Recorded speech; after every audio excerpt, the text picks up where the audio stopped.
दोस्तों, आउटसोर्स और संविदा कर्मचारियों के लिए चार बहुत बड़ी खुशखबरी आ चुकी है। जी हां दोस्तों, और ये चारों खुशखबरी जो है मध्य प्रदेश उत्तराखंड राज्य से आई हुई है। तो हमारे मध्य प्रदेश के कर्मचारी, चाहे आउटसोर्स हो संविदा हो और चाहे उत्तराखंड के आउटसोर्स संविदा कर्मचारी, सबके लिए चार बड़ी खुशखबरी आज हम आपको बताने वाले हैं। जहां पर आउटसोर्स कर्मचारियों के एरियर न्यूनतम वेतन को लेकर मंजूरी मिली है। यहाँ पर आपको बता दें 1 जनवरी 2026 से ये मार्च 2026 से जुलाई 2026 तक का आउटसोर्स कर्मियों को एरियर मिलेगा, पूरा न्यूनतम वेतन मिलेगा, महंगाई भत्ता भी मिलेगा। ये बहुत बड़ी खुशखबरी है, पूरी अपडेट आपको बताएंगे। वहीं संविदा कर्मियों के नियमितीकरण 62 वर्ष की आयु तक ये काम कर सकेंगे। यहाँ पर एक और चीज मैं आपको बता दूं कि आउटसोर्स संविदा अस्थायी कर्मचारियों के लिए समान कार्य का समान वेतन देने के आदेश जारी है, लेकिन उसमें लिखित परीक्षा की जो शर्त है वो जोड़ दी गई है। चारों बड़ी खबरें हैं, चारों बड़ी खुशखबरी है। चलिए आपको चारों खबरों से रूबरू करवाते हैं। उसके पहले एक छोटा सा अनुरोध है, वीडियो को लाइक शेयर जरूर कर दीजिए ताकि सभी कर्मचारियों तक पहुंच सके। सीधे चलेंगे खबरों की तरफ। तो साथियों, आज आपको हम चार बड़ी खबरें बताएंगे। उत्तराखंड और मध्य प्रदेश से खबरें आ रही है।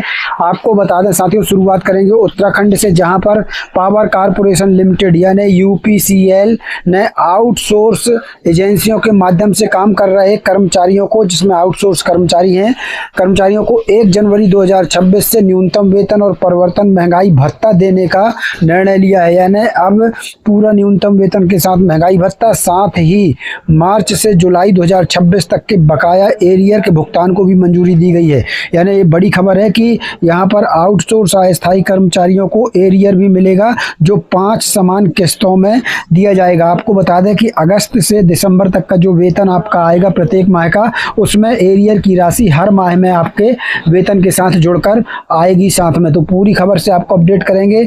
उत्तराखंड से ही एक और खबर आ रही है, उसको आपको बता दें।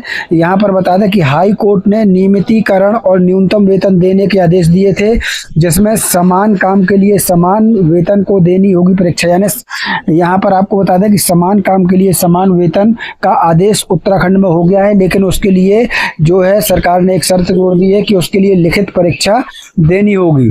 यहाँ पर देख सकते हैं, जल संस्थान में उपनल कर्मचारियों को समान काम के वेतन के लिए परीक्षा भी देनी होगी। जल संस्थान के कर्मचारियों को समान वेतन का आदेश तो आज मंगलवार को जारी कर दिया गया है, लेकिन साथ में परीक्षा की शर्त भी जोड़ दी गई है। इसके अनुसार ठीक 1 महीने बाद समान वेतन का लाभ पाने वाले कर्मचारी को अपने पद की योग्यता की परीक्षा भी देनी होगी। यहाँ पर जल संस्थान के सीजीएम डीके सिंह ने मंगलवार को इस बात पर आदेश जो है जारी कर दिए हैं। प्रबंधन से समान वेतन का आदेश जारी होने की सूचना मिलने के बाद कर्मचारियों के चेहरे खिल उठे थे, लेकिन जैसे ही उन्होंने शर्त का पैराग्राफ पढ़ा तो उनके पैरों तले जमीन ही खिसक गई। आदेश में लिखा गया था कि जिस पद के सापेक्ष कर्मचारियों की तैनाती हुई है, उन्हें 1 महीने में उस पद के अनुरूप अहर्ता यानी परीक्षा की विभागीय परीक्षा देनी होगी। परीक्षा के नतीजे के आधार पर जल संस्थान प्रबंधन कर्मियों के संबंध में आगे निर्णय लेगा। इसमें आपको बता दें साथियों, 20,000 जहां उत्तराखंड में 20,000 उपनल अस्थायी कर्मचारी आउटसोर्स संविदा कर्मचारी हैं, जिसमें से लगभग 15,000 कर्मचारी जो है समान काम के समान वेतन लेने के हकदार हैं, उसके लिए वो पात्रता रखते हैं। लेकिन इनको अब बहुत जल्द 1 महीने के अंदर परीक्षा देनी होगी। अब बात करते हैं साथियों, यहाँ पर एरियर को मंजूरी दी गई है। यहाँ पर महंगाई भत्ता भी आउटसोर्स कर्म, ये दूसरी खबर है जो है हम आपको बता रहे हैं। उत्तराखंड पावर कारपोरेशन लिमिटेड में 1 जनवरी 2026 से न्यूनतम वेतन और परिवर्तन महंगाई भत्ता, साथ ही मार्च से जुलाई 2026 तक के बकाया एरियर का भुगतान मिलेगा। 5 समान किस्तों में ये एरियर मिलना है। न्यूनतम वेतन और डीए 1 जनवरी 2026 से शासन के प्रावधानों के अनुरूप लागू होगा।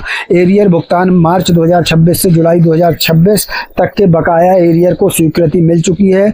भुगतान का तरीका, तो एरियर की यह राशि अगस्त से दिसंबर 2026 तक मासिक मानदेय के साथ 5 बराबर किस्तों में खातों में भेजी जाएगी, जो कि हर माह के वेतन में आपके वेतन में जुड़कर ये राशि आपके खाते में आ जाएगी। जैसे ही आपका अगस्त का वेतन चालू होगा तो 5 माह तक हर माह आपको जो है एरियर की भी राशि आपके वेतन के साथ मिल जाया करेगी। अब बात कर लें ईपीएफ की, तो नियोक्ता और कर्मचारी दोनों अंशदान का भुगतान किया जाएगा। यहाँ पर आपको बता दें नियम और शर्तें, तो बायोमेट्रिक हाजिरी जो है, यहाँ पर देख लीजिए, बायोमेट्रिक हाजिरी सभी आउटसोर्स कर्मियों के लिए बायोमेट्रिक उपस्थिति अनिवार्य कर दी गई है। सत्यापन की बात करें तो यहाँ देख लीजिए, सत्यापन की अगर बात कर लें तो कर्मचारियों की शैक्षणिक योग्यता, अनुभव, जाति और निवास प्रमाण पत्र के अभिलेखों की जांच के निर्देश दिए गए हैं।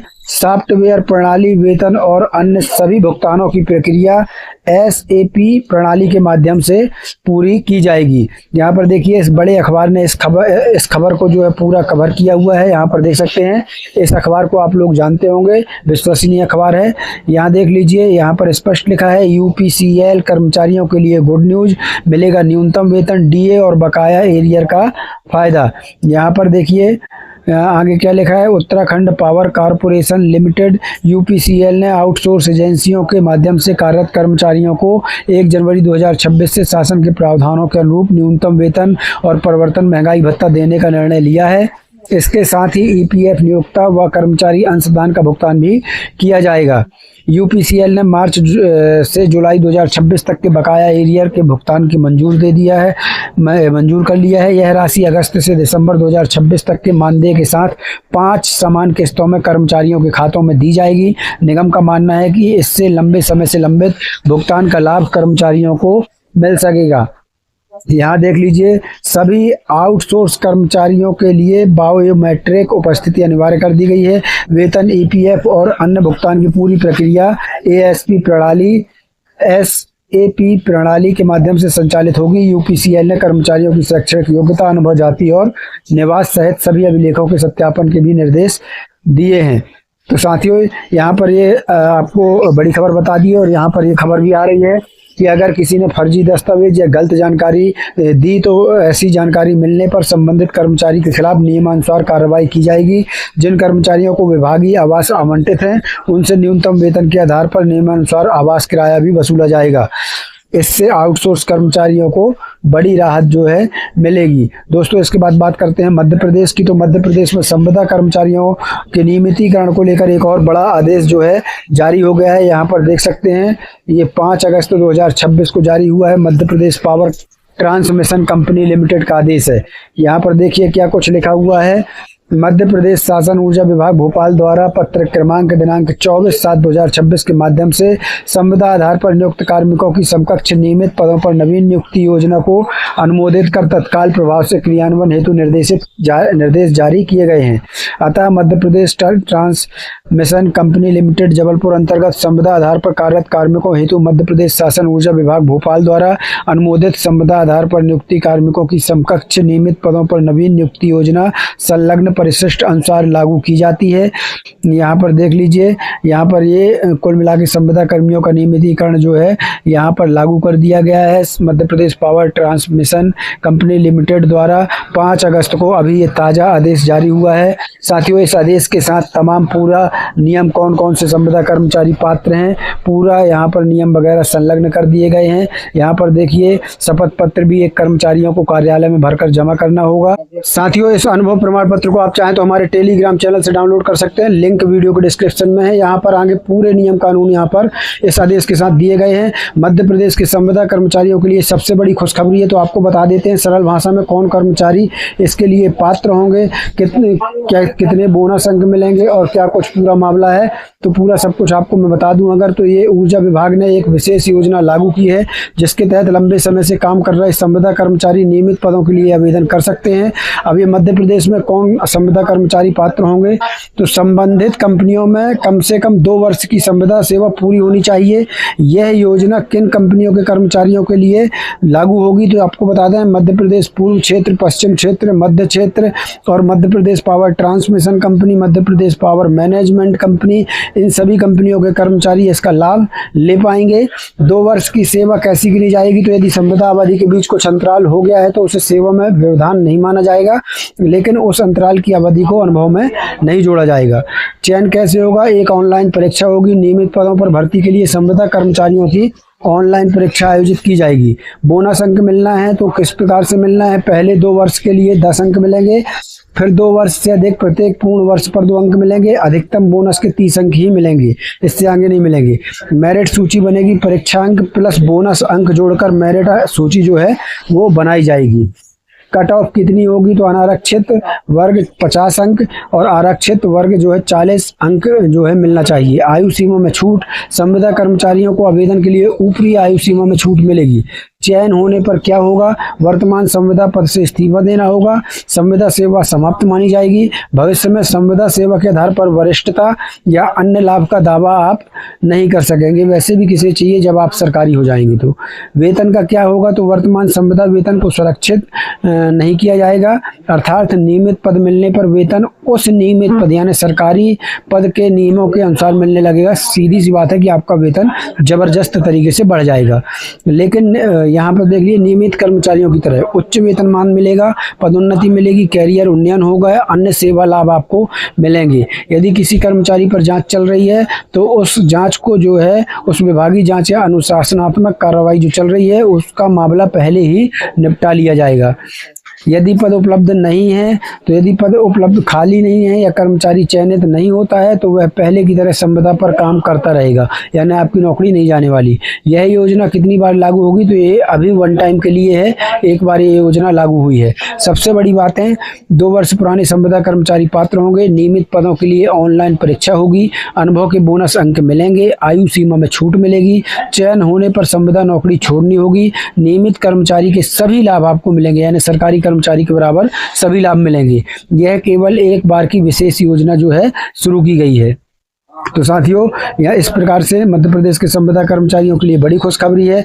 वहीं एक चौथी बड़ी खबर आपको अगर बता दें तो एक आदेश आया हुआ है, यहाँ पर देख लीजिए, ये आदेश आया है, अभी आया है साथियों, यहाँ पर देख सकते हैं 5/8/2026, यहाँ पर देख लीजिए 5 अगस्त को ये आदेश भी आया है, 5/8/2026 डिजिटल साइनेड वाला ये आदेश है, आप यहाँ देख सकते हैं। ये आदेश साथियों, इस आदेश में स्पष्ट है कि अब जो ये आदेश आया हुआ है, यहाँ देख लीजिए, कार्यालय प्रबंध संचालक मध्य प्रदेश मध्य क्षेत्र विद्युत वितरण कंपनी लिमिटेड मध्य प्रदेश शासन। यहाँ पर आपको बता दें, इस आदेश में स्पष्ट लिखा है कि जो मध्य प्रदेश, यहाँ पर देख लीजिए, मध्य प्रदेश मध्य क्षेत्र विद्युत वितरण कंपनी लिमिटेड द्वारा नियुक्त कंपनी कैडर के लाइन परिचारकों की अधिवार्षिकी आयु जो वर्तमान में 55 वर्ष है, उसे अन्य नियमित कर्मचारियों मध्य प्रदेश राज्य विद्युत मंडल के कार्मिकों के समान 62 वर्ष निर्धारित की जाती है। यानी 62 वर्ष की आयु तक अब जो लाइन परिचारक है वो काम कर सकेंगे। ये बड़ी खुशखबरी है। यह आदेश जारी होने की तिथि से प्रभावशील रहेगा और यहाँ पर देख लीजिए, इस आदेश के प्रभावी क्रियान्वयन हेतु आवश्यक समस्त कार्रवाई संबंधित अधिकारियों द्वारा नियमानुसार सुनिश्चित की जाएगी। यह आदेश मध्य प्रदेश शासन, ऊर्जा विभाग के उपयुक्त आदेश तथा संचालक मंडल द्वारा पारित संकल्प के अनुरूप जारी किया गया है। कंपनी द्वारा आवश्यकता अनुसार समय समय पर अथवा प्रकरणवार संबंधित लाइन परिचारकों का चिकित्सीय परीक्षण कराया जाएगा, जिससे यह सुनिश्चित किया जा सके कि केवल चिकित्सीय रूप से कार्य के लिए उपयुक्त यानी फिट कर्मचारी ही लाइन परिचारक का कार्य संपादित कर सकें। यहाँ देख सकते हैं आदेशानुसार संयुक्त निदेशक भोपाल, यहाँ पर देख लीजिए, ये 5 अगस्त को अभी ये आदेश जारी हुआ। तो साथियों, हमने आपको 4 बड़ी खबरें बता दी हैं। मिलते हैं नई वीडियो के साथ, नए अपडेट के साथ, तब तक के लिए धन्यवाद। जय भारत, जय हिंद।